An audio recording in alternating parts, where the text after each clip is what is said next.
Thank you very much, Honorable Speaker. Honorable Speaker, from the onset, I want to state that I support this motion entirely without putting or proposing to put a comma or full stop on any ground that has been placed here, Honorable Speaker. Honorable Speaker, I want to remind the honorable members that Clinton was almost impeached, or the impeachment attempt against Clinton in 1998 was out of the Monica Lewinsky. Read your history properly. He was actually impeached. Exactly. Monica Lewinsky matter. Of course, it was overturned later by the courts and other issues, but I'm saying it was out of that scandal, the very small scandal of the sexual scandal in White House. Honorable Speaker, I want first to start by proposing this question, Honorable Speaker, to honorable members. How would you feel that when you eventually transit to the next world, you are dead, that your brother or the person that you choose to entrust to take care of your wife and your children's property decides to start using those property for his own personal use? As members, how would you feel that? That is the question that honorable members should be making, should be answering themselves before they vote today, later today, Honorable Speaker. Honorable Speaker, the late Governor Rigathi Gachagua passed on 24th of February 2017.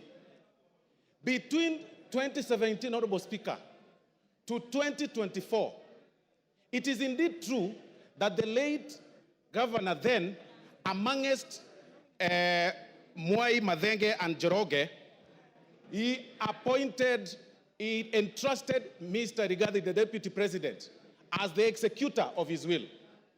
But, Honorable Speaker, between 2017 and 2024, the property that, and this is, Honorable Speaker, is in the documents that Mwengi Mutusa has shared, Honorable Mwengi Mutusa has shared with us and tabled in this House, that between 2017 and 2024, he's been able to alter or tamper with those companies, make himself directors in some of those companies, transfer some of those properties to himself, disinherit some of the beneficiaries, the kids of the late, and put them to himself. And then one particular case, Honorable Speaker, is the Olive Garden Realtors, Honorable Speaker, that was actually altered on 2nd of March 2022, using the position of power to his own advantage, Honorable Speaker.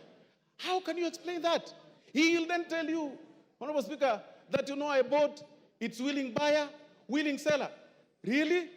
Does it mean that all your money that you've acquired, which is also questionable, the only property that you could identify is the property that is under the care or is supposed to help the family and the widows of your late brother? How wicked can we be? Then you come in full glare of camera and tell the members of the public that please let my brother rest in peace. I decided to hold this property in trust for them, when the brother, the kids, the widows, and the daughters and sons of the late are languishing in poverty and complaining and crying. It is total shame. You cannot use your position for that. Honorable Speaker, these are practical examples, and I'm telling honorable members to acquit themselves and go through ground 7, Honorable Speaker. It is actually on page 16 to 30. This is nothing but gross violation of the law, Honorable Speaker, taking advantage of their own power, Honorable Speaker.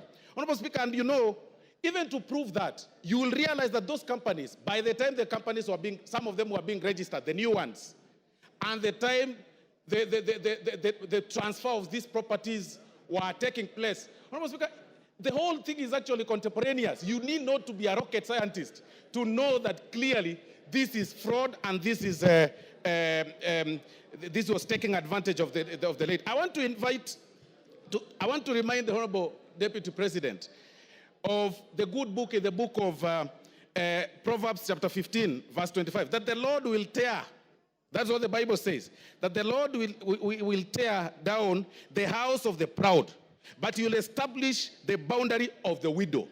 That is why we are here today. If there is no other reason that has brought us here, Honorable Speaker, it is to protect the family that is being disinherited of their property under coercion, blackmail, and threats. If there is no other reason, Honorable Speaker. And that is why, Honorable Speaker, even it's actually biblical again. In the good book, Honorable Speaker, of the book of Exodus 22:22, that do not take advantage of the widow, do not take advantage of the fatherless. If you do, and they cry to me, I will certainly hear their cry. And my anger will be aroused, and I will kill you with the sword. Today, we are using the sword, today here, to protect, and it is biblical, it is religious. Today, we are using the sword to impeach you, just to protect the children that are suffering, that you threatened, that you blackmailed, that you told that if you dare speak or utter a word, I am the Deputy President of Kenya, elected by 7.2 million people. I will finish you. Finish who? We will finish you today in this floor of the House. Honorable Speaker, I mean, there is nothing more for me, Honorable Speaker, on this matter. There is nothing more than cabinalism. I mean, really, like you are left under the care of the properties of your brother. Then you take them to your advantage. Your immediate brother. Then on TV you tell us that, you know, in the will, my brother gave me, and then he gave my wife, then he gave my sons. What about his children? What about his widows? What about his sons? What about, how proudly can you say that you are only enjoying the property of your brother? For that reason alone, Honorable Speaker, we say Gachagua must go. If there is no other reason, today, Gachagua must go. Honorable Speaker, I relate this case with the case of, I relate this matter, Honorable Speaker, with the Spelunchian explorers case, Honorable Speaker, where the members... Yes, Kipchumba. Timothy Kipchumba. Honorable Speaker, I rise pursuant to Standing Order number 91 on the issue of statement of facts. Honorable Speaker, is it in order for the Honorable OSORO to claim that the Honorable Rigathi Gachagua disinherited the wife of the late brother? Honorable Speaker, can he table the facts before this House that he disinherited? Honorable Kipchumba. Order, OSORO. Honorable Kipchumba. Those are the facts that the move of the motion placed on the table. It appears you probably were not in the House then. Finish up, OSORO. Honorable Speaker, I'll refer the Honorable Member to pages 16 to 30 of this very motion that was tabled in this House, Honorable Speaker. And these are facts. And I've also said that, Honorable Speaker, on this particular matter, the threshold is on the 2/3, and we're also working on the balance of probability.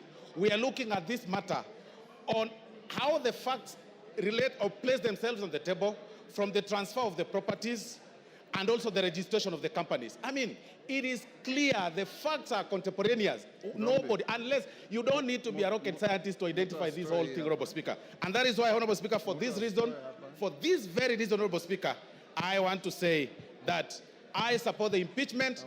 Please, let's make it early. Even if it's at 6, Rigathi Gachagua must go.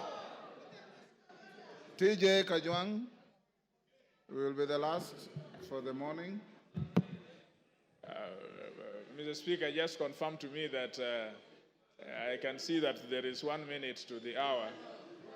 Thank you very much. Mr. Speaker, I rise for a very simple reason, that if there is any member who came in this chamber